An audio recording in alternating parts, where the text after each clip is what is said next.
favorite scary movie.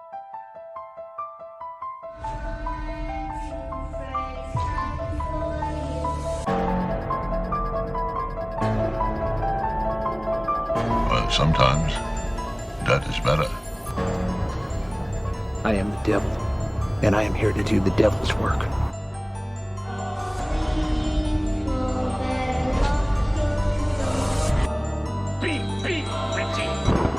Demons to some, angels to others.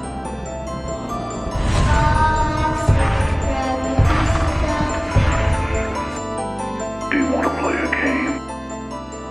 Here's Johnny!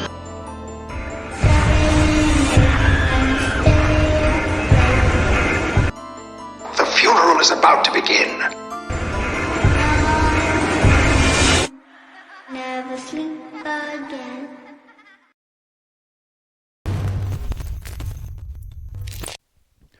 Alrighty, Elmers, welcome back. We have a good one for you tonight. It's Texas Chainsaw Massacre. Tonight we got Rob and Bill in the house. What's up? You shouldn't be surprised by that because it's always us. It's always we, the Surprise. three. It'd be weird if it wasn't. Yeah, it would be weird if it wasn't, actually. Would it be the same? We take time off when it's not the three of us, so Yeah. I appreciate that. yeah, welcome back. We were gone for extra week and then more than we should have been, but Rob's back. He's recharged. He's refreshed. He's got a fresh viewing of TCM under his belt, and we're gonna slay it tonight. Yes, sir. Episode 10. Milestone. really? Yep. Double digits.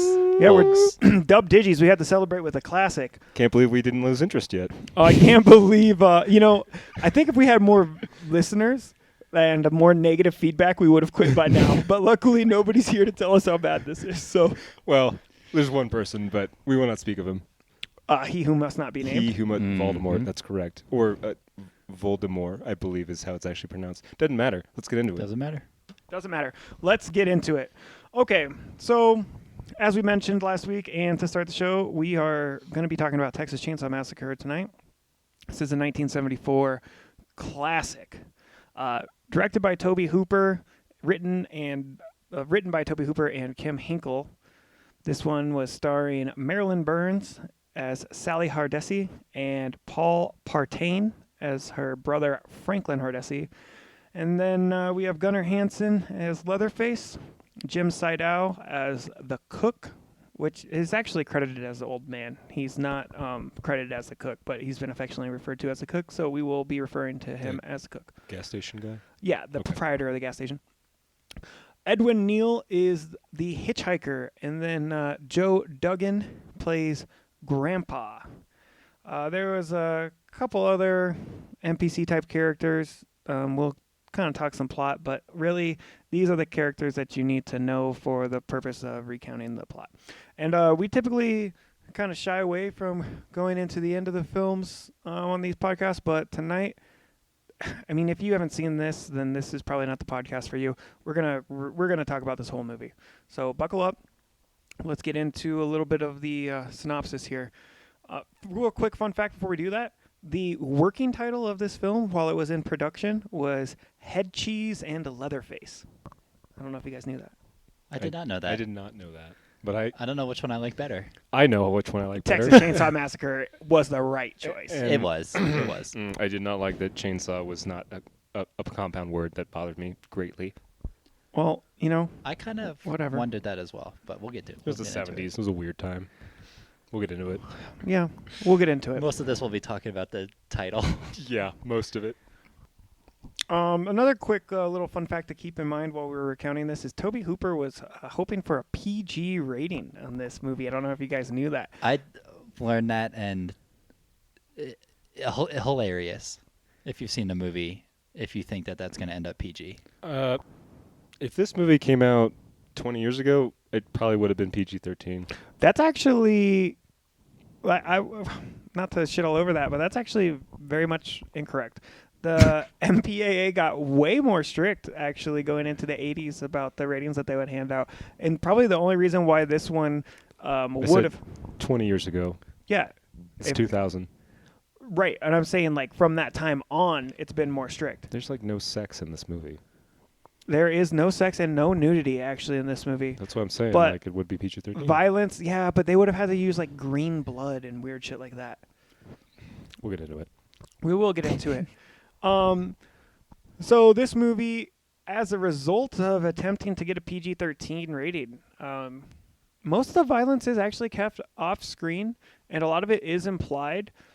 Despite this, the film has a massive reputation of being excessively violent. I kind of attribute some of that more to the overall feel. Like, this movie is an exercise in tension, and a lot of it is unsettling. But they do paint a graphic and violent backdrop immediately in the film. So let's jump into it. Sally Hardesty and her paraplegic brother Franklin, along with 3 other friends, visit the grave of the Hardesties' grandfather to investigate reports of a grave robbing. Afterwards, they decide to visit the old Hardesty family homestead. Along the way, they pick up a hitchhiker. The hitchhiker talks about his family who worked in the old slaughterhouse, and eventually borrows Franklin's pocket knife and cuts himself, then takes a single Polaroid picture of Franklin, for which he demands money. When the group refuses to pay, he burns the photo and slashes Franklin's arm with a straight razor. The group forces him out of the van, and they drive on. They stop at the gas station to refill the vehicle, but the proprietor tells them the pumps are empty. They continue toward the homestead, intending to return to the gas station once they've received the fuel delivery. When they arrive, Franklin tells Kirk and Pam about a local swimming hole, and the couple go out to find it. They stumble upon a nearby house, and Kirk calls out for the gas, hoping maybe somebody at the house could help him. Entering through an unlocked door, he disappears while Pam waits outside. Well, at that time, Leatherface, a large mute man wearing a mask made of human skin, suddenly appears and kills Kirk with a hammer.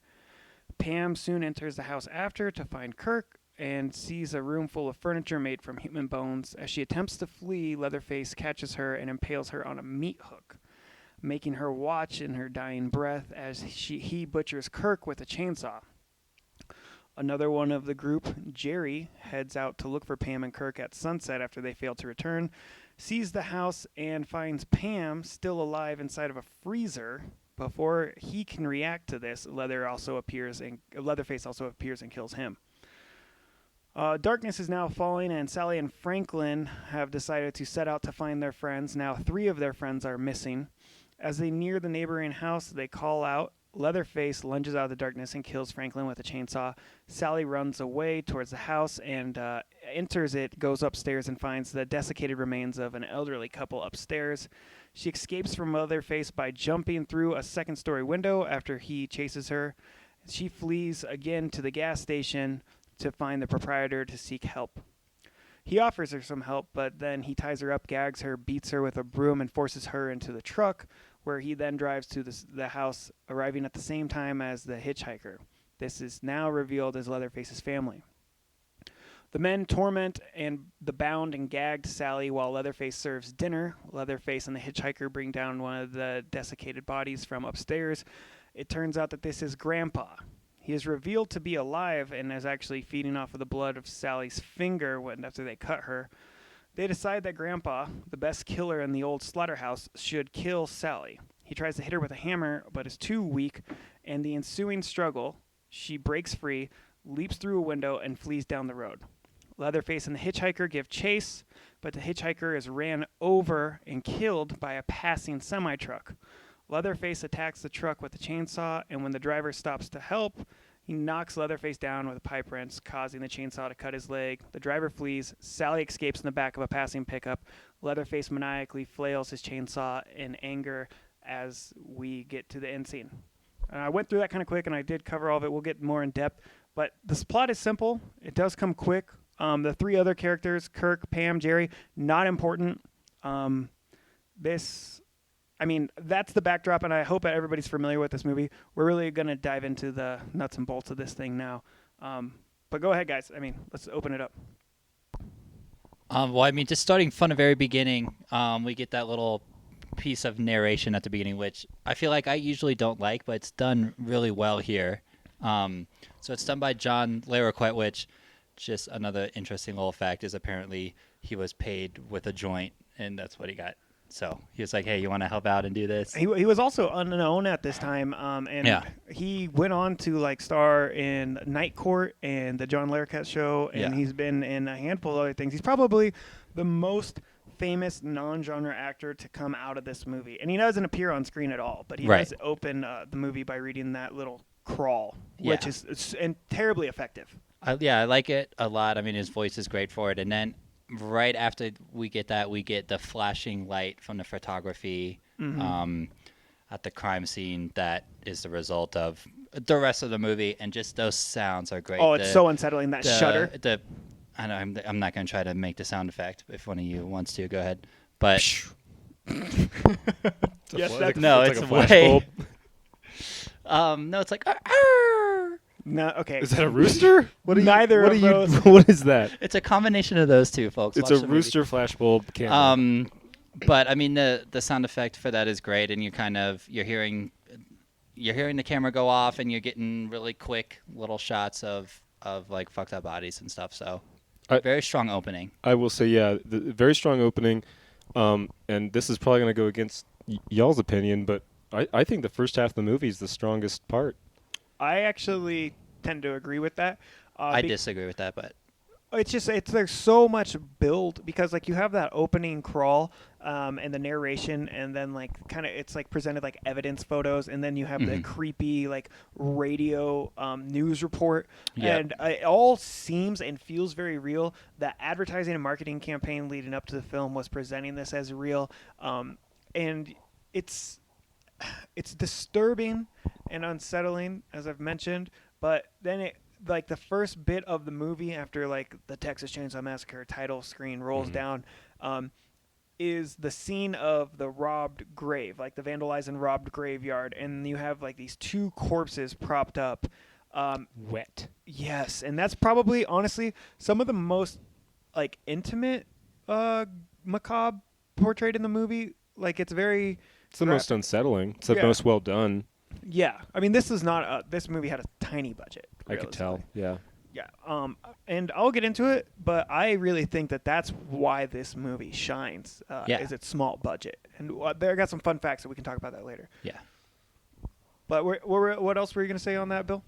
I mean that was pretty much it for the intro. I just love how his voice sounded doing that, and it sounds like something that would be so corny, like a little intro of a horror movie like that would just set you off immediately.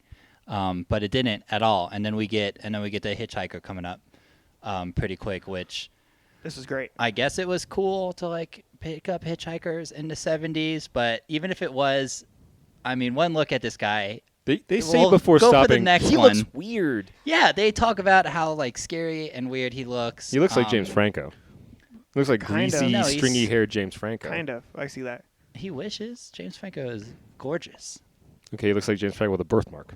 No, he does not. He kind of does, right? There's He kind of elements does. of I don't it get that, are but- James Franco for sure. But they make the comment, he'll asphyxiate if he stays out in this heat. You know, like they were trying to do the right thing by picking up this guy. It's just a weird turn of phrase. Yeah, it was. Yeah. Not he'll that's die of heat strange. exhaustion. He'll asphyxiate. Yeah, I mean, sure. Not That's something a kinda how we normal all person would die, say. and if you really want to get technical.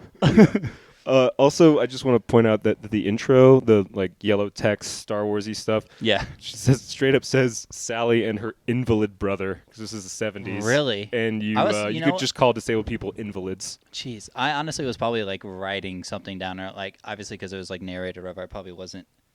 I do not remember that. Yeah. No, they mentioned it a couple times. And weirdly, I mean, it's a low budget. I didn't expect them to pick someone who's actually disabled, like paraplegic, to play that role. But what's his name? The brother, Franklin. He's clearly not invalid. Like he rolls down, his legs are moving. He's like pretty robust. He's a heavy guy. Yeah. I think they Because there's mentioned. no atrophy. I think they present on him. mentioned at a point that he, as a kid, like was not disabled. He had not had an accident yet because they're talking about going back to the swimming hole and stuff like that. Yeah. But even then, and it's like an extra like hospital wheelchair. It's not like he. Right. Yeah, anyway, doesn't matter. But it's also 1974. You know what I mean? Yeah, he's an invalid. Yeah. Sure. Sure. Also, the news blurb through the intro, Mhm. I liked a lot because you get pieces when the score isn't like overshadowing it, and it was clear to me at least that a lot of this movie, the quote unquote based on a true story, is pulling from the Ed Gein murders, right? Yeah, Well- it was Ed Gein, but also another gentleman from Houston who had this was big news around Texas in the time. He was convicted in 1974, arrested in 73, which would have been the time this movie was in production and later released in 74. Elmer Wayne Henley was Elmer. Elmer. He was a young man. I think he was about 19 years old when he was committing his crimes. He was Is he related to actually Don Henley of the Eagles? no, but he was lured into like a Houston sex trafficking ring and ended up kind of playing hand and helping recruit young boys for the sex trafficking ring before ultimately killing his captors and some other people. A couple of his murders were dismissed as like self-defense, but I think he was tried for the murders of 28 young men and ended up being convicted on 8 of those murders. A I believe. lot of murders. Yeah, this was big news in Texas around the time. But obviously like the Well, there's a blurb where they talk about murders in Gary, Indiana, which I think is the area that Ed Gein was from, and then there's a lot from of like Plainfield, Wisconsin. okay, which, Yeah, which I is mean, where the director's from, right? Or like grew up around that area. Tobe Hooper? Mm-hmm. Oh, he's from Austin. He's a graduate of the okay. University of Texas, and this was actually a project that he had started with some classmates. Most of the people in this movie were actually members of the drama club at UT. I will say, and probably because the budget was so low, that those were real Texas accents, which Oh, is yeah. which Oh, is yeah, for not sure. common in a low budget movie like this. Not that it's like rare, but it's just like people would rather pick people they already know and can pay. Yeah, but the Ed Gein influence obviously was like Digging up bodies, disinterring corpses, Yeah, like, I was- making weird sculptures. keeping the I guess a parental figure like alive, or like trying to continuously reanimate them with like blood and fresh flesh, and then Yeah, like, 'cause the Gein was like unhealthily obsessed with his mother. Well, he'd envision her like kind of like a Norman Bates kind of style, Yeah. where she would give him, orders and dictate. But he actually didn't kill anybody. He just grave robbed and He made like killed really. Killed two two people. people. Oh, did he? Yeah. Okay. He started off as a grave robber because he was trying to like preserve his mother in the downstairs portion of their Right, farmhouse. making nipple belts and stuff. Well, yeah, he was doing that, but that As was you more do. like passion project. What he was really doing was taking like limbs and sewing them like the fresh skin onto his mother because she was rotting. He was trying to preserve hers, and so he was like. He's not a very educated man, and obviously they've Definitely determined that didn't go he to had med school. some right, and they determined that he was probably like autistic, if not even like mentally retarded. But he was his livelihood was the farm, and like he knew how to tan hides and things of that Yeah. nature. He knew how to sew, so he would tan human flesh and like sew it onto his mother and Lambskins shit. and stuff. And eventually that would even turn and spoil because I mean he knew how to do it, but it wasn't the best. So he started to get the idea that he needed fresh meat. And then he actually did commit 2 murders, typical serial killer shit, where he was trying to like mimic the object of his affection through his victims. So these were elderly women because he wanted skin that was comparable to that of his mother's and all that stuff. Thin, papery tissue paper. Right. Women's skin. So yeah, he's a sick, horrible, morbid motherfucker who ended the lives of a couple of women and robbed many graves. He was also a cannibal. But like some of the things that were from his trial that influenced the movie was like all of the like bone furniture and stuff like that. Like, Yeah. that is another thing that Clearly. they found in his house when they arrested him. Anyway, we could go on about Ed Gein all day, or I could. I didn't actually look too much into the background of this, but there's a lot of, I feel like, social commentary about not only like meat consumption and slaughterhouses, but also about oil. Like it seems like they don't have any oil at the gas station. I know it's Yeah. probably a ploy, but it was like the 70s during like the energy crisis under Carter, right? Carter was later. This would have been during like Watergate, but also there was the 1973 oil crisis, and there's a lot going on here because you have like the distrust in government and like the propaganda of like perpetuating a false narrative, which the whole movie kind of operates under, right? And I mean, I want to give some nod to the genius of Tobe Hooper here. This is a solid 35 years, like 30, 35 years, 25 years before Blair Witch Project, which kind of capitalized I guess ignited the found footage. And while this was definitely not presented as found footage, there were a lot of people that were referring to this at the time as like a docudrama, which is crazy to me. I guess people ate that hook, line, sinker or the intro about how it's based on a true story, where it's definitely not. Well, yeah, but I mean, Yeah. you know, without the internet and people just like mostly not seeing the movie because it's Banned. fairly like it's low budget, it's banned, it's not super accessible, it's not put out by a major production company. You start hearing the lore and this shit fucking spreads like wildfire. People just start believing it more so than investigating it.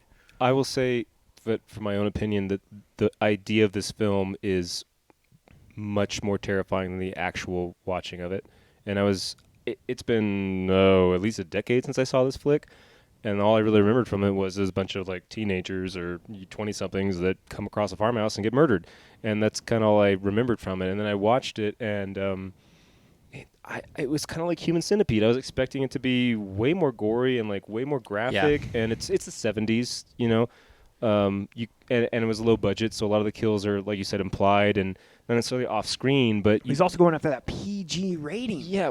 Yeah. Why? I don't understand. He wanted people to see his film. Yeah. But I feel like this film falls into a weird category of classic, something you are almost required watching for horror, and like Halloween, a good film for the time and iconic and trailblazing, but it does not stand up to modern film in my personal opinion, and I really wasn't that crazy about it. Man, I can't Wow. wait to fucking shit all over you. I'm actually really forward happy to it. because I was unfortunate, or I was. You are unfortunate. Yeah, because I was dreading the unfortunate possibility that this would be a boring podcast because all three of us would just say that we like the movie, and I think kind of sometimes the highlights is our disagreements and our banter. Like if we were all just sitting here going, "Oh yeah, I'm sucking off the tea to fucking Tobe Hooper and saying that this is a great movie," it might get boring, but. Man, you are so fucking wrong. I am so I have a lot of shit to throw. I can't wait for it. Well, should we jump in and try to keep it a tiny bit in order? Yeah. So No. let's see. Okay. Well, Just go. Just whatever you think. Like I said, if you're listening to this Well, and I you're not was familiar gonna- with the movie, like yeah. No, okay. I was just wanted to go back to where we kind of touched on the like it almost felt like an anti-meat film because there is like lots of shots of gross cows in cages, and it's like One of the girls in the, I think it's Pam, is like pretty. I don't know if she's vegetarian, but she's talking about how like it's ridiculous that we kill animals for meat. she's like the And- super in tune astrology Oh, chick. God, Like fucking astrology! I know- Jesus yeah. Christ! there's always one. We'll get into it. Beyond that, everyone else is like okay with it until the hitchhiker starts talking about like making head cheese, and then they're all fucking turned off about it because no one wants to eat like not meat. Like they want a steak or a tenderloin. But if you're talking about face meat and jowls, like that's gross. It's gross, yeah. Even though barbacoa is delicious. yeah, and honestly, head cheese is pretty good. Yeah, head cheese is good. Yeah. I prefer barbacoa like fucking cheeks. Yes, give me that. Like animal face is arguably the most delicious. There's part only of an two animal. of them, man. You can get a whole bunch of steaks out of a side of beef, but there's only two cheeks. So. Yeah, well, I'm like a lengua. Is And also dude, really he's like, solid. oh, except for the tongue. I'm like, well, the tongue's the best part. Well, you're gonna. That's a separate meal in itself. You're not Well- gonna waste the tongue in fucking head cheese. You're gonna make lengua out of that. Yeah. that's like a separate thing. That's like a separate You gotta thing. scrape off taste buds. You gotta do a whole different. It's a whole process. thing. So what I will say real quick about this hitchhiker scene is, to me, this was like one of the most disturbing scenes when I was younger, and I just remember thinking like how like God, he's so gross. yes, but like when I was watching it this time, and you guys call me crazy, but like You're crazy. he was much more complex in this viewing than I remember him being in my childhood in this opening scene. Because what I was thinking the whole time I was watching this was like, man, this young man is clearly like a product of abuse. Like he is dirty and unkempt, and he's like socially inept, and he is like hyper interested in whatever his fascinations are. And I can't help but think, like, honestly, he seems, and hear me out, he seems rather well intentioned, albeit completely off base, until like obviously he causes physical harm to Franklin. But it's almost like a reaction to like an abuse. Like he feels so dejected by his newfound peer group and them just being repulsed by him and not accepting his like Polaroid picture. Like honestly, I know it sounds crazy, but I had like moments of sympathy for this character in the opening scene. But that quickly goes out the window when he like starts inflicting violence and pain and suffering on the group, and then gets out of the van and he's kicking it and having his fit, marking it with blood, and it's clear that it's like, oh well, he walks a fine line.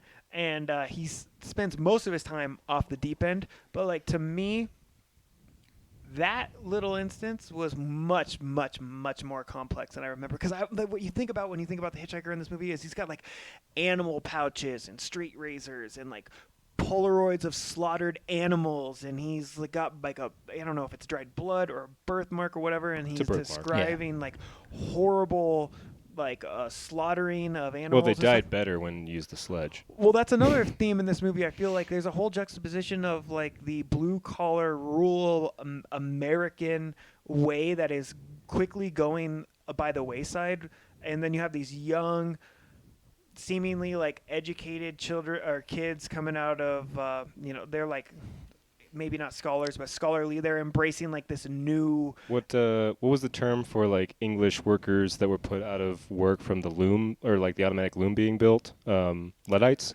So yeah, he's a Luddite. He's mad that the sledgehammer has gone out of fashion because it killed jobs, and now the air gun or pneumatic gun has like become more commonplace, and that's kind of his whole issue against using it. It's not that it's a better kill; it's that it put out people out of jobs, and so it's worse for it. But I totally understand where you're coming from with the complexity, and you've seen this film too many times. But I mean, I've seen it twice. And ever? Yes. Oh wow. Yes, I've only seen it twice, and really didn't remember anything from the first watching. I found it actually pretty offensive as far as an autistic depiction. I would have preferred if he was just kind of a little odd or strange, like kind of an obsession with murder and slaughtering and everything, and the fact that he's like giggling all the time and is self-harming and doesn't get social cues, like it's not totally off base, but it feels very 70s, just like the Invalid stuff, and where they're, it didn't do anything for me. For me, I thought of him more as, I mean, I do get how you could kind of have some sympathy for him, like whatever, in like the scenarios that you described, but to me, it was all with intent. I kind of would see him as he like saw the van coming and he's like, oh, these people are going to be out of town. I'm going to see if I can get them to pick me up, and I'm going to like kind of fuck with them and like see how far I can push it. I see what you mean too, but I just took him as like he's been raised in this family that like murders people, and he has no understanding of the outside bumpkin. world. Yeah. Like I never really think got of the him as impression being of him being autistic myself. Yeah, me neither. Yeah, I guess that's what I'm getting at. I thought it more was more isolated as if and like a product of abuse. He cuts yeah. himself, and then like everyone's giving him weird looks, and he doesn't seem to really get it. Well, I think he says right, because his family fucking slaughters people with chainsaws and feeds Grandpa blood. But this is commonplace. Like, this guy doesn't leave the house much. Well, he does leave the house because he's hitchhiking down the road. Well, yeah, but he got in trouble. But he gets in a lot of trouble, if you remember, too, later. That, like, why the fuck were you out there? Like, blah, blah, blah. So he's, like, not supposed to be doing shit like that either. I just took it as he wanted to, like, scare those people, and he kind of knew. He's like, oh, they'll get their comeuppance, I mean, it's a plot device, but exactly, yeah, I get what you're saying. Like, the character, yeah, I get that. Yeah. But yeah, his like glee, and then like which it's a weird juxtaposition between, and I know that he has like Polaroids of the slaughtered cows and everything like that, but he's wearing like a squirrel purse like kind a of satchel thing, type of thing, and he's yeah. like dirty and everything. And then he pulls out like a really nice Polaroid camera for 1973. Well, I would assume that he didn't purchase that. Oh, if okay. I had to guess. Okay, well, he's had it for a while because he's definitely taken pictures of the slaughterhouse. Yeah, he probably got it from that thing looked another clean body. as fuck. And also, he's got a flash. He's got film. I don't know. It seemed odd to me, the juxtaposition between him being like weird country bumpkin whatever, abused by his whole family for his entire life and grown up in rural Texas, 60 miles northwest of Austin, and then having like a really nice camera. 60 miles is a long ways when, Is it? you can't drive and you are isolated on a farmhouse. Well, the gas station attendant can drive. He's got a truck, right? Those are different characters. But yeah, I mean, I'm saying, I don't think they're I don't going think out they for allowed Sunday autistic brunch people together. to like get Whoa. driver's license back in the 70s. Because you couldn't even, a woman couldn't even get a credit card unless she had her husband or father's approval. And I think this is maybe 5 years after like miscegenation laws were repealed, state like countrywide. Like this is not a progressive time.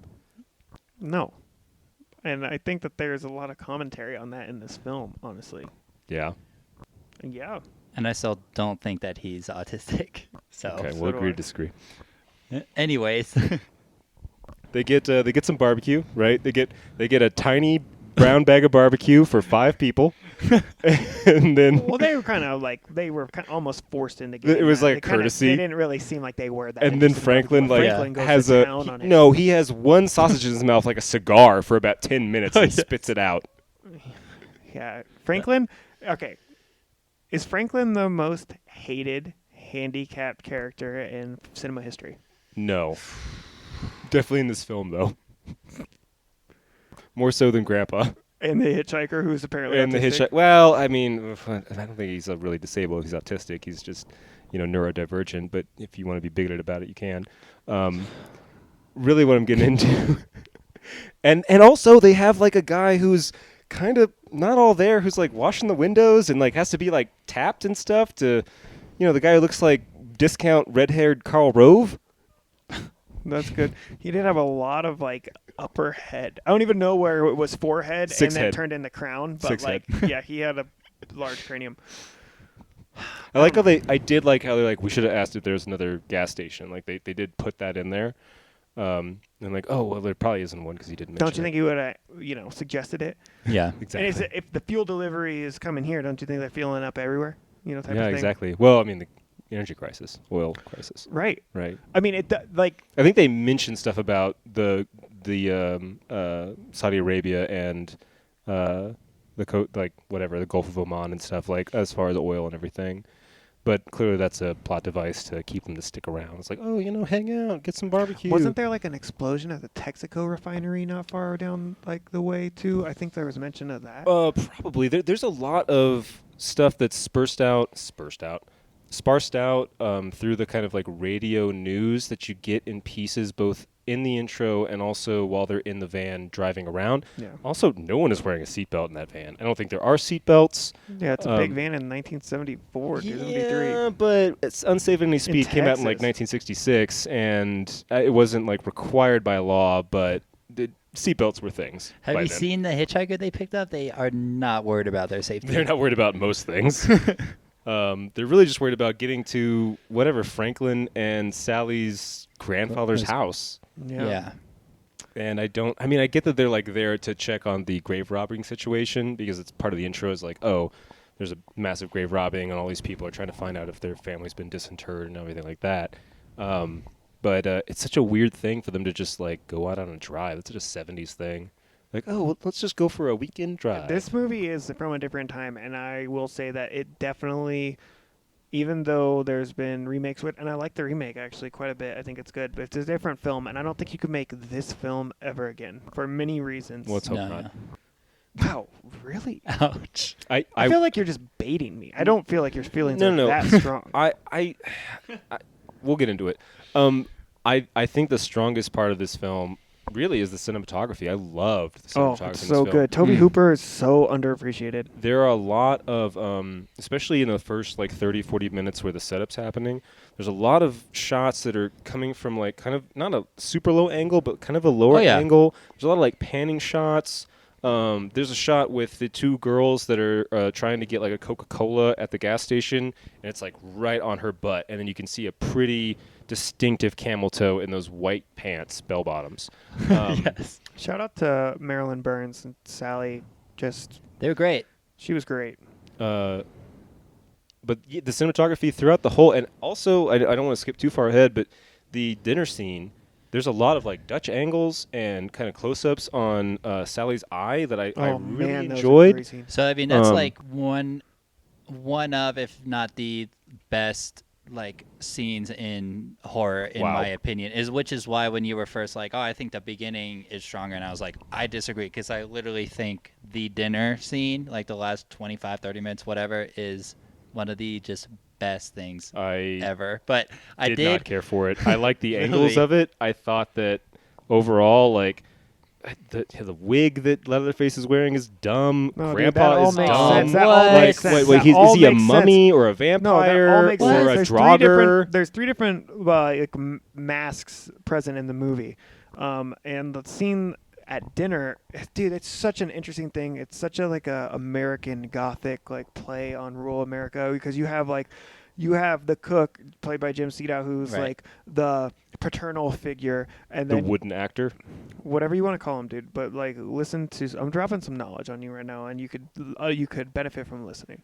And then you have Leatherface, who is like dressed up and has the wig and the makeup on, kind of playing the role of like the subservient woman in the relationship. You have the young hitchhiker who's like the rebellious teen, and then you have like the patriarch of grandpa at the dinner table, and it's kind of, they're all like sitting down at a table to eat, and it's very much like a parallel macabre universe of what would otherwise be commonplace in that time. And it's so unsettling to see the torment and the trauma I that love Sally's it. going through, and those shots and cuts and edits of her eyes and the like the bones and the skin stretched over the lampshades and the horrible food that's in front of her.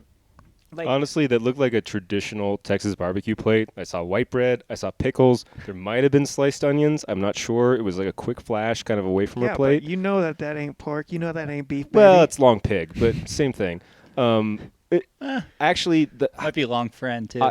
I liked the angles. I liked her close-ups on the eyes. But after the whole runaround until they get to the dinner scene, I was so tired of hearing her scream that it's one of the best Dude, parts her- of this and- movie. and- She's the greatest scream in the history of horror cinema.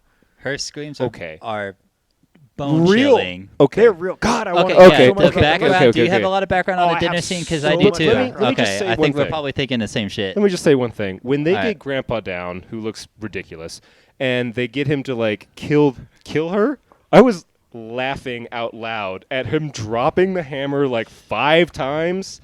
That was It's- ridiculous. I It was comical. I can see why, because I feel like it does walk a very, especially describing it is a very fine line of being extremely Goofy. unsettling and really goofy. And for me, it's very unsettling, and that's because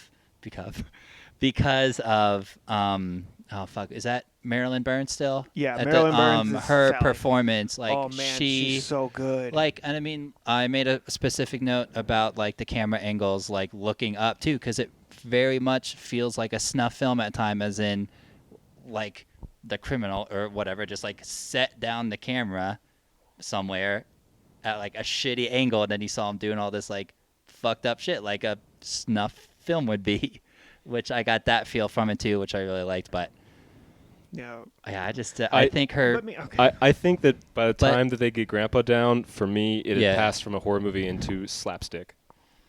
Fair enough. there but are Literally slapstick satirical with a broom moments. or There a billy is- club. Like he's beating Yeah, him up. I mean- yeah. yeah. There are moments of that grandfather scene that I could say I won't argue with your points, but I think that it's Because you can. also terrifying, honestly. This decrepit old man being fed blood to like prolong or like rejuvenate himself, and the idea that they're just, I don't know, man, there's something about the idea of a young woman being isolated, knowing that her friends have all died, and like she is overwhelmed and outnumbered and overmatched by Leatherface, who is also one of the first times ever in like horror cinema where it's been a hulking, brutish, like powerhouse, not like some sophisticated, sly Norman Bates or some Yeah. slinky I don't know, I- Bela Lugosi or Okay. whatever. Like he is Huge. all man. It's like Gunnar Hansen is like 6'5", 300 plus pounds. And he was wearing lift boots too. Dude, was he he's really? Yeah. he's I- a monster. 2 points. I agree with you, and actually I wrote in my notes that did you guys see 10 Cloverfield Lane? I Yeah. didn't see 10 Cloverfield Lane. It's so good. It doesn't have much to do with the Cloverfield movie, but it's fantastic and it's terrifying because who's the main antagonist? What's his name? John Famous actor? Goodman? John Goodman. John Goodman is horrifying because Yeah. they're stuck in a small space and he's big and he's aggressive And he's an amazing actor and, too. and he's an amazing which is a actor. huge part. And she's really small and part of that is Right. that like it's the physical aspect of like there's no getting away. He picks her up, before sundown and everything, and just carries Pam away. After she comes into the house and is looking for Even the men. Right. Even the men. What's his name? Kirk and Jerry Kirk. had no No. chance. No No, chance. but they were more surprised. But when she's running out and he just like On the porch of the yeah, house. like that was freaky, and I totally agree with that. However, he's wearing a short sleeve button up shirt and a tie over his butcher's apron, and he kind of has a bus driver look to him. Yeah, man, I think that adds to the terror for me, to be honest. And I'm just a little surprised about this. And I knew going into this, and I apologize to the Elmers who are tired of my voice and to my co-hosts for just rambling. But like, I got a tangent here, okay? And I really thought it's hard for me to nail down exactly what you love in horror unless it's just like super sexy Chris Sarandon and like vampires. I mean, okay? well, there are always constants, so Yes. we Okay, can but get for past me- that, and soft spots. For me, one thing that this movie has, so this is what I was saying. The genius of this film to me is that it's low budget, and like some of its shortcomings were, man, its strengths. This film is so decidedly anti-giallo, and like I thought that would strike a chord with you because it's not about these vibrant colors and these pretty shots and these serene locations. There are and a stuff. lot of pretty shots, There, but yes, but but that's not like the only. It's not all sizzle no steak. This movie, okay. So yeah, real quick, like the dolly shot off of when it's following Pam from the swinging bench when she goes into the house to look for Kirk is like one of the most iconic and beautiful shots, and they actually did a good job recreating that with Jessica Biel's character Yeah, in the I remake. remember that. Like, I mean, it's greatly. The film is edited so well. For everybody out there who says it's just like shaky cam and violence, I would say that it's like almost neither of those things. The movie is shot really well. The cinematography is great. That being said, it's all that 16 millimeter film. It's rough. It's gritty. It's raw. There's no bright colors, no art house shots. it's a lot of natural light. And 50 years later, I don't think the film suffers from the qualities. And I know that you disagree with that, and that's fine. But like I said, this movie couldn't be made the same way today. That's genius. It was well ahead of like the found footage type of movies. It was well ahead of marketing itself as a film based on actual events or being a docudrama. This movie had been made off of mostly rented equipment, and in an attempt to limit costs for the renting of the equipment, Tobe Hooper insisted on shooting 7 days a week. The shortest days they would do would be like 16 hours. In the summer of '73 in Central Texas is like historically One hot. of the hottest, yeah. And it is super humid, and you can see all of the actors throughout this entire film. They're sweating so Whoa. profusely, and like they're in these shitty locations like that van in the house. These places don't have great ventilation. They don't have AC. And that is strewn about with literal and real like scraps and bits from slaughterhouse not far down. Like this is a festering cesspool of actual animal blood and parts. Okay. Because this movie was made, like I said, in like a fever pitch, and they didn't have additional backups of the wardrobes. They refused to wash the clothes. Tobe Hooper said like they can't wash the clothes Because they were dyed. Yeah, they didn't want them to lose their color and to appear like discontinuous with the film. So these people are working 16-hour days in sweaty, hot, unventilated, festering, rotting, blood-soaked clothes. They are losing their fucking minds from heat exhaustion, from being overworked. Asphyxiation. No, yeah, From if you- asphyxiation. So I'm sorry. What is the actor's name that plays Grandpa? John Duggan. He's So- 18 years old. His makeup took 8+ hours to apply. So in order to get that final scene, Tobe Hooper, in an attempt to avoid the shenanigans going along and the costs going along with his makeup preparation, insisted that all of his parts be filmed continuously. That last scene of dinner was part of a 26-hour-long fucking film day. I saw that it was him that was so sick of how long it took to put on the makeup that he refused anything else. He was like, I did not like all the time it took to put that makeup on. Like, you have to film all of my scenes at once. Because of the heat, the fake blood wasn't sticking to Marilyn Burns' hands, so they actually cut her with a straight razor on her finger. That's a real wound that they cut that young woman when she was bleeding in her mouth. They used a real hammer because they couldn't afford a rubber prop hammer in that scene where she's getting hit in the head. She's running around in the dark, tired. Everybody apparently really actually hated Paul, what's his name, Partland? He played Franklin. Then the cast did not associate with each other or socialize with each other off of screen. They were going insane. Those screams are real. They're cathartic. They are tortured wailings of a real life banshee. There were crew members that passed out and became ill from the dinner scene, from being in there with the rotting meat and all the dead animals and stuff, because they were in there for so long. It was 115 degrees. And there is a commentary version that I'm so bad with names. Gunnar Hansen, is that who?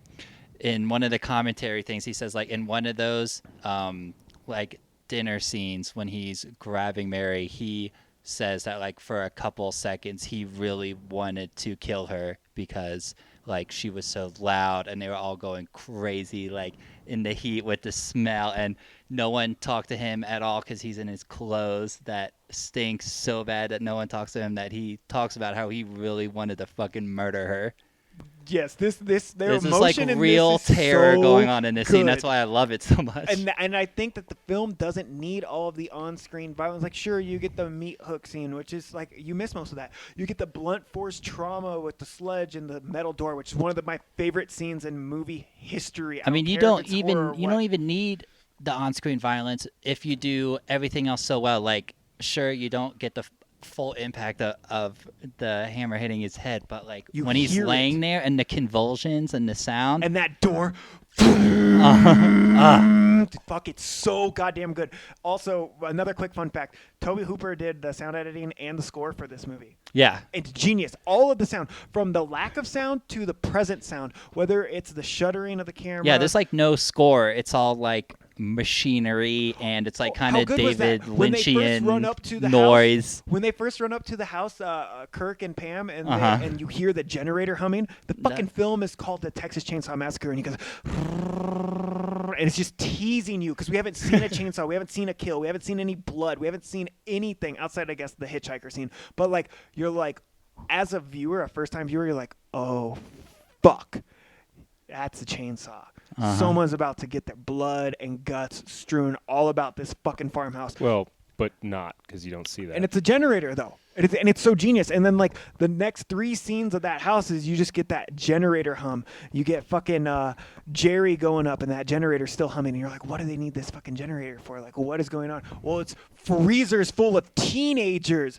Also, that's another thing is, you want to, man, this movie is the reason why all of these tropes exist. There wasn't a horror bodies film. in freezers. Yeah, there wasn't a horror film that was centered around young adults or teenagers yet in this. It was all virgins in gothic Middle Europe, or old men and old women being preyed on by the youthful seductive vampire and shit like this. It's these are 5 friends who are fresh out of high school, maybe in college, fresh out of college, wherever you want to place them, and they are just so vulnerable and naive to the world. They're on this hippie Saturn and retrograde bullshit. 4 of them just walk into a farmhouse. And the other rolls right behind them. Yeah. No, I agree with you that the heat alone, having grown up and worked high school jobs in Central Texas in August, I believe this takes place August 18th, 1973, is the hottest month of the year. It's gross. Yeah. And they're close enough, because I actually looked up where this takes place. It says it's near Round Rock, but it's in Kingsland, which is pretty near a lake. So it's probably humid as all fuck. And you could see it. you can see it. Everyone's wearing denim chambray shirts. Like, again, there's no AC out there. They've been, driving in a van with 5 other people for who knows how long. And also them, Sally running through the dark and everything. And you see this at the beginning outside of the house, which you guys might not have noticed because you're not from Texas, but it's mesquite trees. And mesquite trees have really big thorns. We're talking 1.5 to 2 inch long, thick thorns. They are nasty. She gets fucked up. Yes. Yeah, like Yeah. a lot of that blood that you see on her It's and real. her shirt is her blood. And mesquite trees also, because animals tend to eat the pods, the bean pods that grow on them, and their puncture wounds. People tend to get infections from puncture wounds from mesquite trees, and they're low to the ground, and their branches tend to spread out. So I know you're familiar with like blackberry brambles, but multiply the length of those thorns by an inch or two, and like you running through that underbrush is horrifying. Even just climbing over a little bit of it from personal experience is extremely painful, and you better be wearing thick pants and boots and have gloves on and all that. She was not. Which she was It's like not. Daisy Dukes. And I agree with you that this is a trailblazing, this established tropes that are still used today and are iconic, and that's all well and good. And all the little stats you've got about the heat and them hating each other and wanting to kill each other, and the low budget and having to use real hammers and all that. That's cool. That's a nice aside. No, but However, it creates an atmosphere that is palpable. Like, you can feel her anguish when she is screaming. The last 15 minutes of this fucking movie, Yeah, it's she's just her nonstop screaming. I'm aware. And it is painful. And it is painful to watch, Okay, yes. and see, and like this is the difference between the type of horror you appreciate and the type of horror I appreciate. That's what I want. I agree with you That that is what I fucking the want. screams were felt the most real. And I also love the scene where he gets clocked in the head and his feet are shaking before he drags it. Like, that was good. I like that. There are parts of this film that I liked a lot. And I really enjoyed, honestly, the kind of, I don't know about slow burn, but sort of the build-up before the first kill at like minute 35. It's an exercise in tension. However, much like a lot of these older films that ended up establishing tropes and were like kind of the first on the scene for American horror, for me personally, they don't hold up. And they are interesting in a historical aspect, but as far as pleasurable watching, it just doesn't check all my boxes. I'm not saying it's a bad film. I get that. And I'm not saying you're wrong. And, I just and also, disagree with it, but both I of you respect guys, it. Yeah. how many times have you watched this movie? I've definitely seen this movie on A the score? conservative side. One score? Yeah. One score in 7? On the conservative side, I've seen this movie plus a dozen. Okay, Bill? I've probably seen it like at least 6 or 7 times. Okay, so clearly you enjoy this film. Way before we picked this for the podcast. Oh, yeah. You guys This is- knew you liked this film. This is one of my all-time favorites. I know pretty much exactly what is going to happen the whole time, and I still feel as unsettled as my first time every time. Like, it has that charm for me, which I think is special, and it sounds like it's kind of like I agree. And the for a same movie thing that for him, lacks too. so much on-screen violence, like Yes. this fucking disturbs me. Like, I wrote like off-screen violence done right, because most of the time I'll be complaining on these podcasts about off-screen violence because I hate it. Like, I want to see it, but like the sounds and like the convulsions and stuff, like it's done like well Reservoir enough. Dogs-esque. Like, you feel like you watch that ear get sawed off, but you see nothing. Like, even when I know Right. you don't see it on screen, and when I watch it in real time, and immediately afterwards I was like, And it's oh, because it's of so the brutal. Like, I feel like the I watched it emotions all. and stuff of the actors too. Because The there is a lot of actors- shit going on in that, which we won't get into it in Reservoir Dogs. But whatever, Mr. Whatever, there was a line cut from that movie because he says something about kids, and the cop starts crying because like he has kids, and they had to stop the scene and redo it without him Wait, what improvising that cop? line. The cop that he's cutting off his ear in Reservoir Dogs. Oh, you're talking about this movie. No, sorry. I was That's like, why I was like, there's we're a not cop? going to get on this for a long time. Okay. But it's like the same kind of thing is that you can, like, in that scene, especially, like, knowing that it makes it, Okay. more... Clearly, you guys are super gay for this movie. That's great. one problem among many that I have with this is all the scenes that were one-on-one with Sally and Franklin felt the dialogue, their kind of approach felt like they'd reverted to like 10 or 12-year-olds and they were kids again, which might be kind of cool in a certain way, but it was jarring to me and it felt weird. Their dialogue was kind of strange. I will The agree with characters you are on not strong. that. And I mean that, and like what he said, like part of that is that literally nobody fucking liked. God, I can't remember his name again, but the Franklin. guy that played Franklin. Which I mean, it turns out that he was like wanted to be a method actor, so he stayed in character the whole time. So he was like annoying the whole time. But yeah, their conversations did feel very forced. But I mean, yeah, like Like you said, specifically, it's, like the flashlight scene oh. is like notable Or- in all like accounts because I guess that was at the height of their disdain for each other. Apparently, nobody had bigger issues between each other than Marilyn Burns and Paul And Partain Franklin, yeah. and this shooting. Like they hated each other, and part of that does add to the movie a little bit, but also I think part of it is obnoxious as a viewer. And like I just said, the characters are not very well developed and they're not very strong characters. Nobody outside of like Leatherface will have a long lasting imprint on cinema outside of the genre. Yeah, I mean- but I think the acting within those characters, specifically Marilyn Burns, dude, she was awesome in this movie. and I think she got, I think it was $700 she was paid. Yeah. She was a big theater geek at, I believe she went to University of Texas as well. Most of the cast did. And I guess she was like pretty savvy in like finding her way into like smaller social circles. I guess she was a waitress at the country club where one of the financial benefactors of this film would frequent with his, company. And she actually talked her way into being suggested as the female lead in this movie. And, It's all about who you know.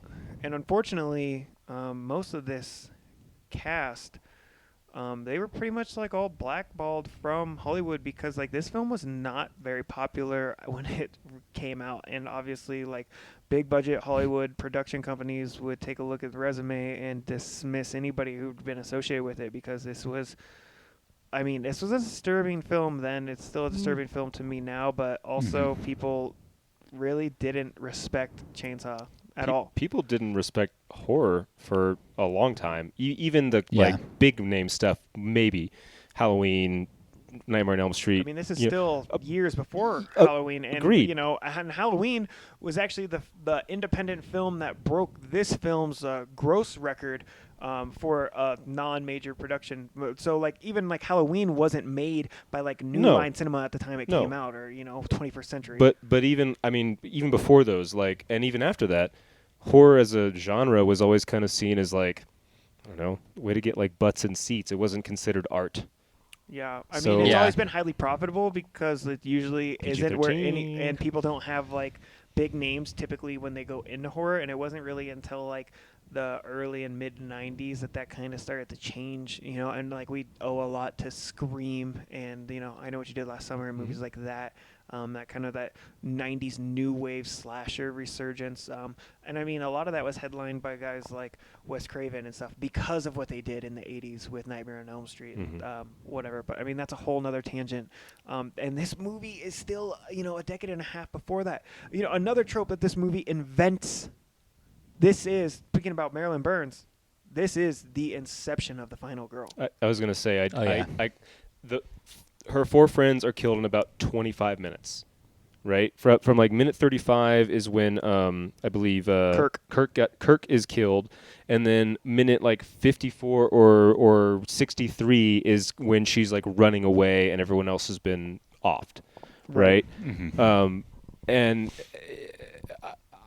again, man, like I don't need a ton of gore, and I understand that it was a low budget and he was trying to get that PG rating and all of that. I understand that. I'm not trying to say it needs to be something that it's not.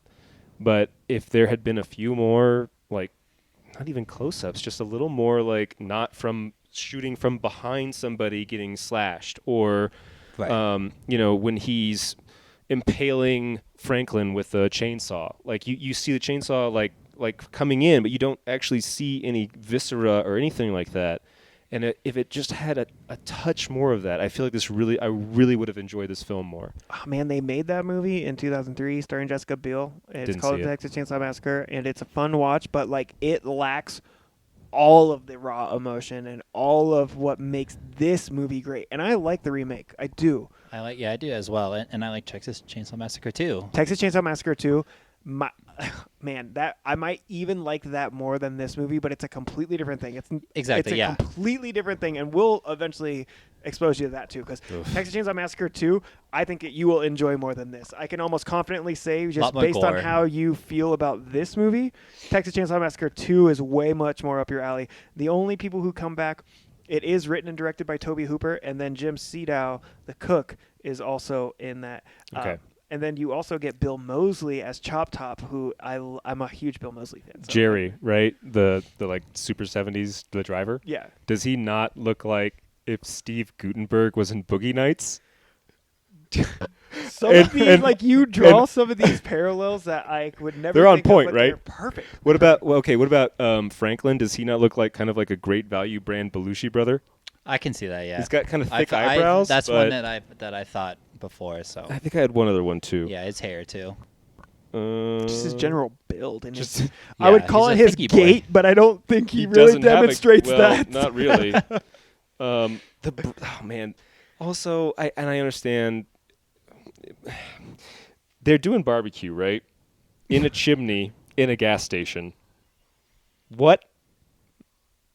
She's tied up and she looks across and there's a chimney with like sausages and human meat hanging down in a gas station. What is that? Exactly. I mean, these are simple people. They're people of the land. You know, the common clay of the New West. Morons. That's Blazing Saddles. yes. I was gonna struggle Did with that. Thank you. Did you like when the hitchhiker got ran over? I did. That was probably the best kill in the movie for me. Yeah. Aside from The bludgeoning the with bludgeoning when yeah. he gets dragged before the door gets shut. Yeah. Which was I don't really understand why there was a chrome door in the middle of that building. Oh, it's perfect. you'll- Hashtag Chrome Door. Hashtag Follow Chrome Door. Hashtag Chrome Door. But also, if I'm not that mistaken, had to be a hot ass Chrome Door too. Well, no, it was What's inside- hotter, it was the Chrome inside. Door and Death Spot? Death Spot. It was a Death front Spot, door. Death Come Spot. on. Yeah. Infinitely hotter. Yeah. By 10,000 Kelvin. Kelvin. By 10 Yes, 10,000 Kelvin. if I'm not mistaken, the door makes more sense in the later in Texas Well, it couldn't Chainsaw make any 2 or less the sense. remakes. Well, Also, he shoves her in a refrigerator, and I like that she kind of comes back out of it and everything. But how many minutes air do you think is in that refrigerator? I don't know. Not very much. Probably not much. She should be but dead. people, there is a fan theory that she was Like there was a fan in the refrigerator bringing in outside that air. they were actually nobody was hot. They had fans everywhere. They had fans no, everywhere. that she just climbed in there to cool off. No, that she gets out of the freezer and actually survives, which I obviously I don't like that because any kind of happy ending, I don't like that. But that is like a thing.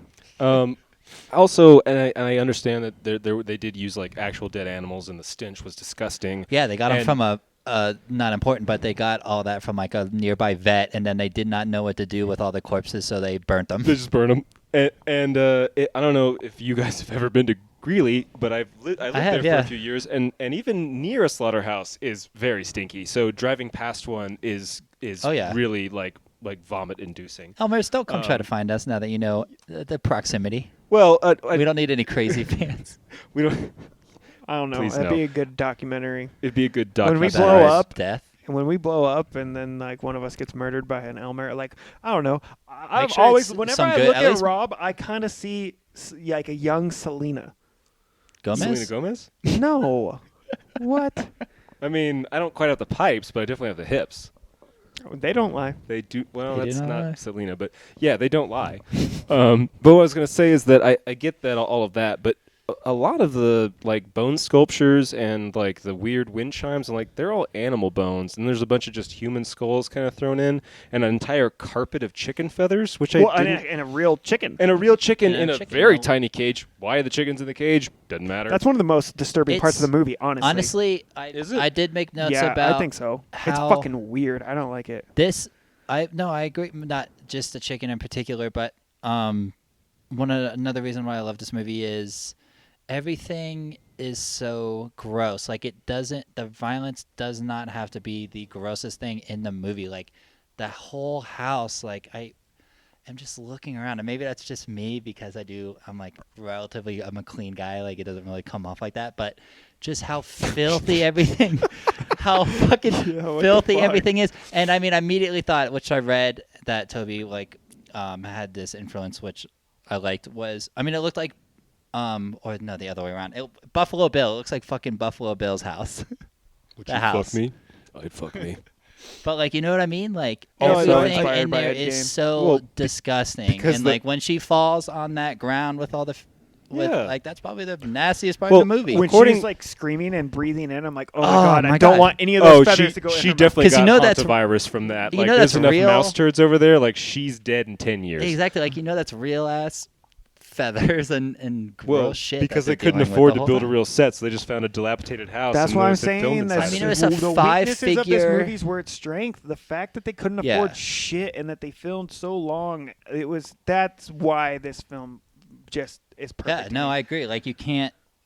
Yeah, like cameras and everything are too Did you good now that Did you couldn't like, remake it with the same feel. the emo band Pig Squeals that was going on there? I like any emo band, Pig, whatever. Yes, I like Yeah, it. the Leatherface is kind of, like he doesn't say anything, but he definitely has some sort of like squealy.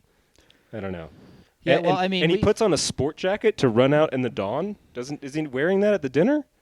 Is he wearing the sport The jacket? jacket, I believe so, isn't he? I don't Didn't know if you he say? is. Isn't He's- that how you said he looked like a bus driver? Well, no, because he's wearing the short sleeve shirt and the tie, but he puts on like a suit jacket before he chases her out in the dawn in the Well, he final wants to scene. look nice if anyone sees her. Well, for dinner probably, but I don't remember if he put it on for dinner or if he he's wearing it. or at he, dinner. or he grabbed it. Yeah. He wears Okay, it yeah, in the you're dinner right. scene. You're right. And then I understand that like John Wayne Gacy was after this film happened, but definitely the makeup on the mask is reminiscent of that, maybe prescient about it, Yeah.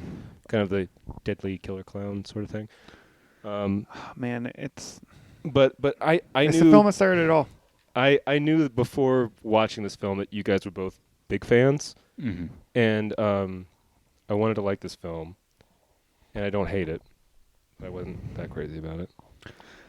Well, I mean, to me, I am crazy about this film, and I was worried that I would be possibly let down because I know how fondly I have viewed this movie my entire life up to this moment, up until we just rewatched it. And I honestly was preparing myself to have my expectations not quite met. And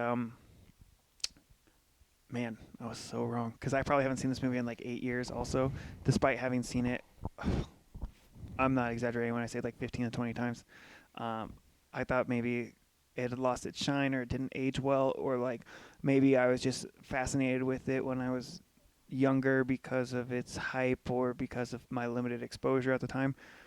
This movie exceeds my expectations, even how high and elevated they were.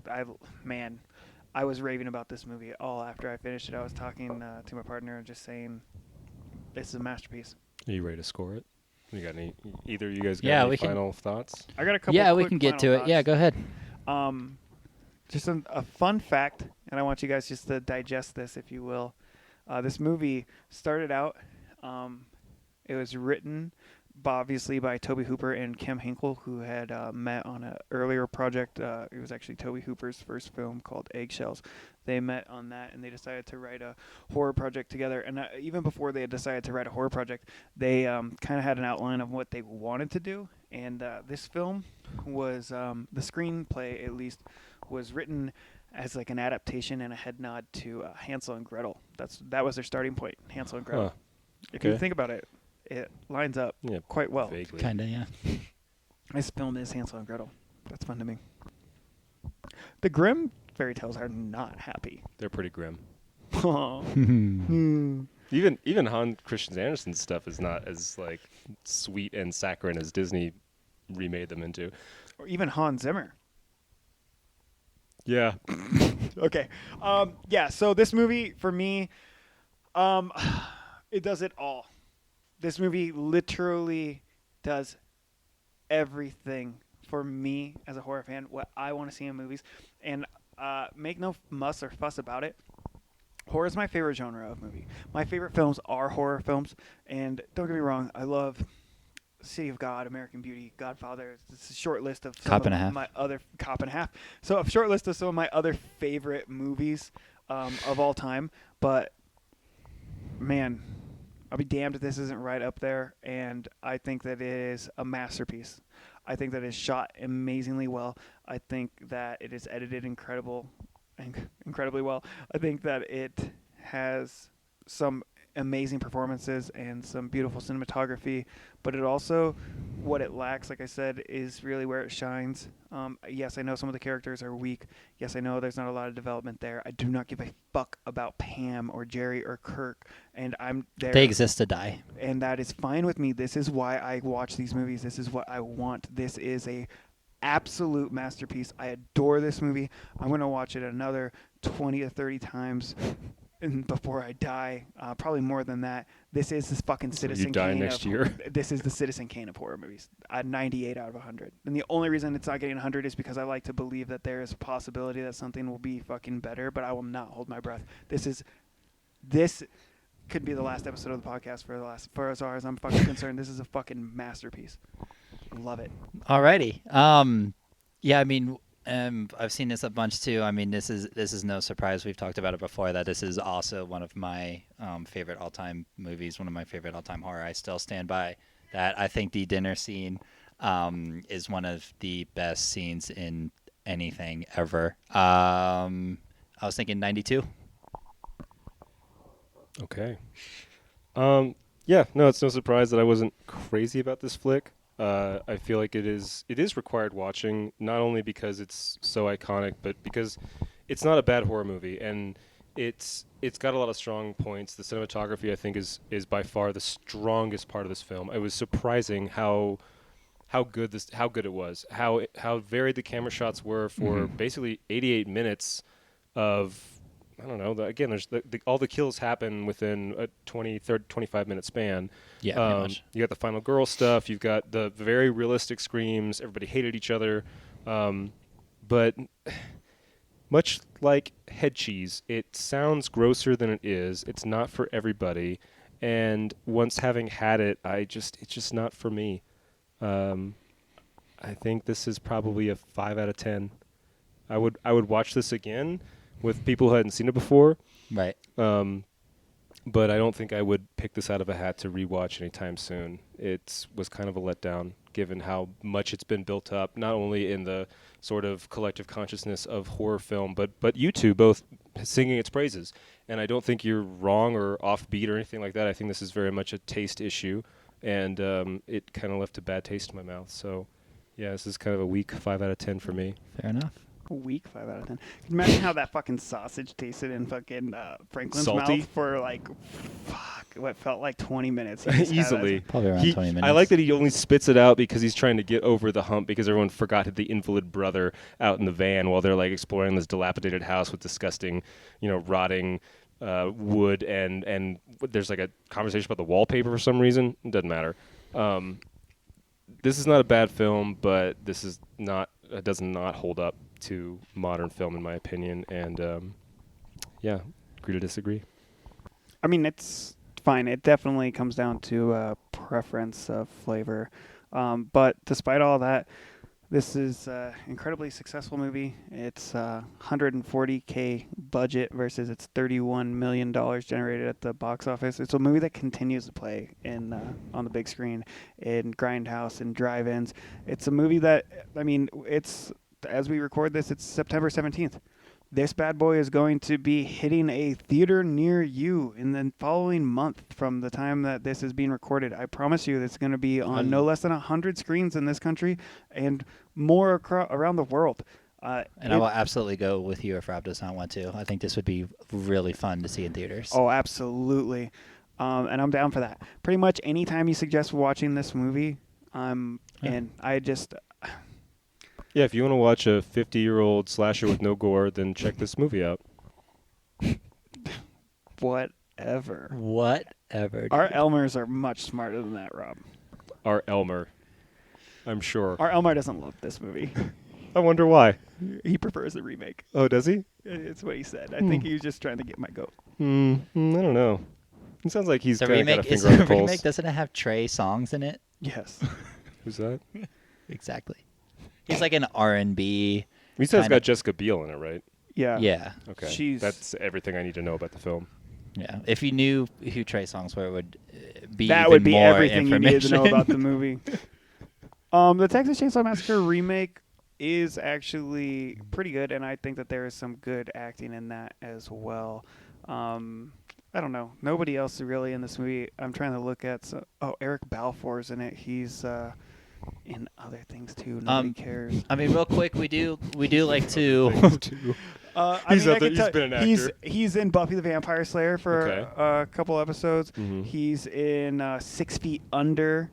He's actually like one of the main characters in the first couple seasons.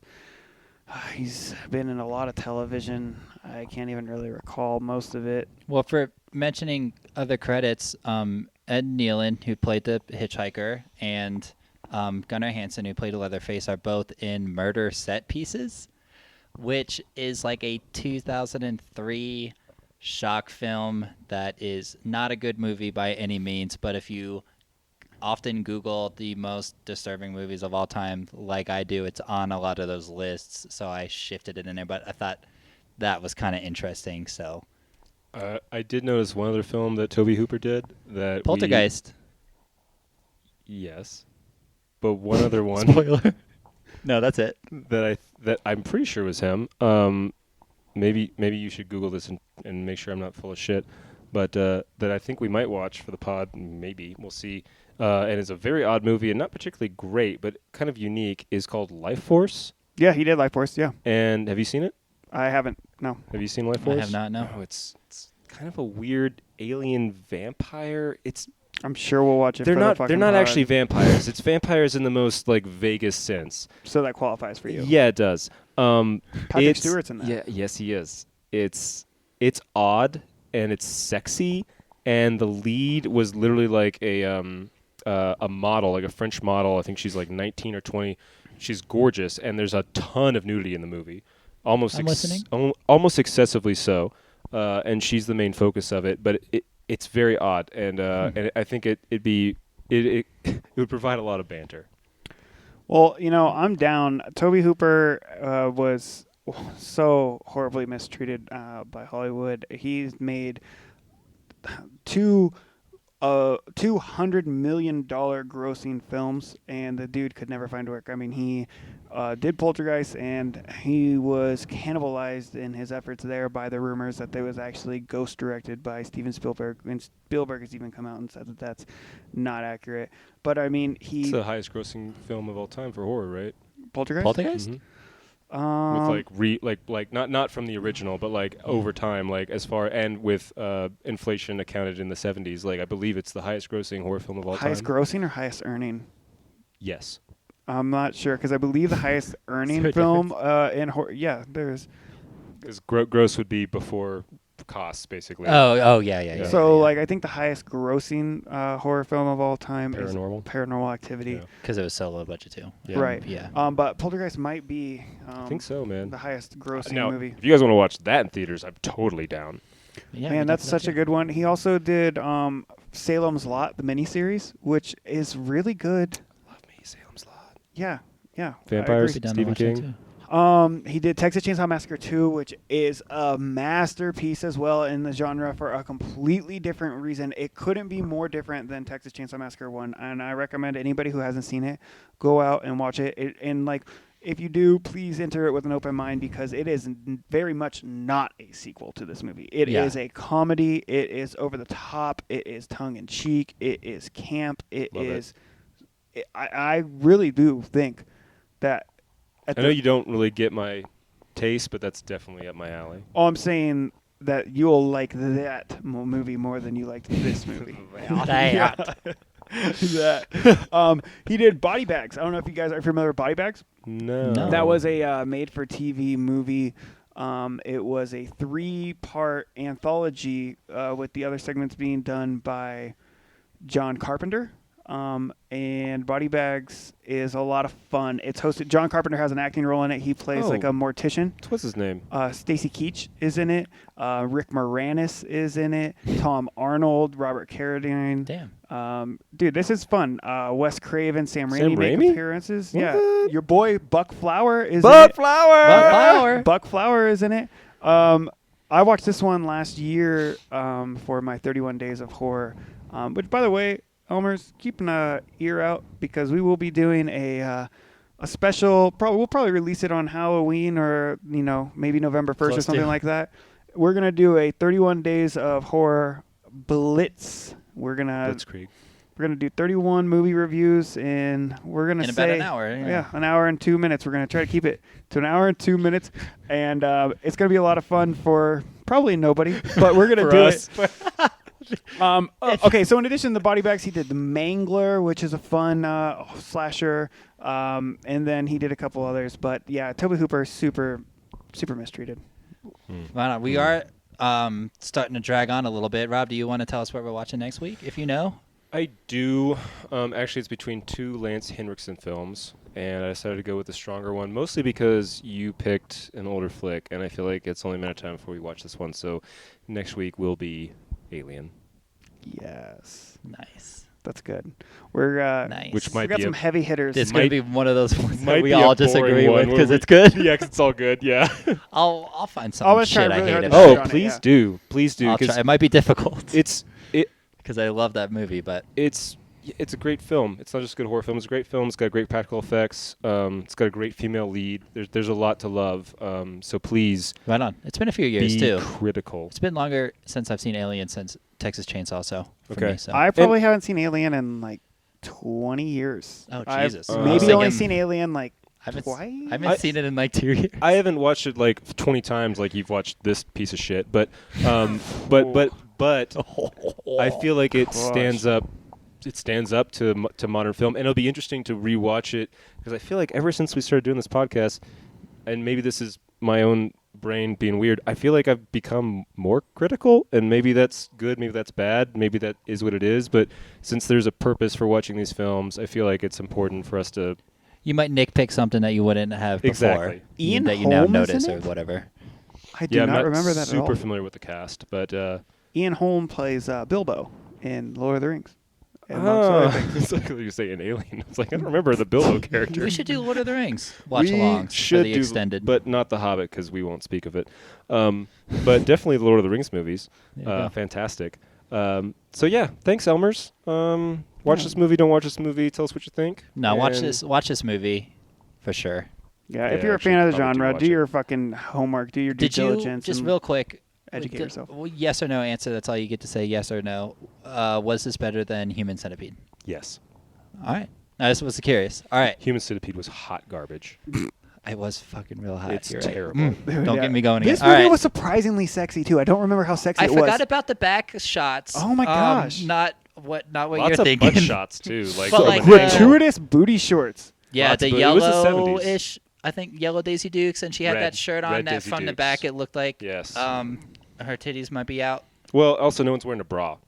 No, it's the 70s. Didn't notice that. Sally is didn't definitely notice not that? wearing a bra. I noticed that. Didn't notice that. Blue, like whatever strap shirt, the Oh, yeah. A shirt, whatever she's wearing. Didn't notice that. Okay, well they're perky, so you might check it out again. Didn't do anything for me, but I noticed it. Did a little bit for me. I noticed it. All right. All right, Thank you, Elmers. Elmers. Have a good night. Thank We'll catch you you. next week. Next week. Next week. Thank you. Thank you. Thank you.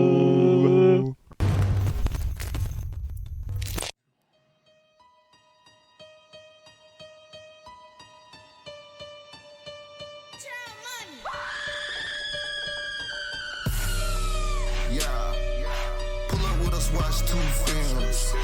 Come on, watch 2 films. If you scared, don't come over here. 13 and M. 13 and M. 13th Elm.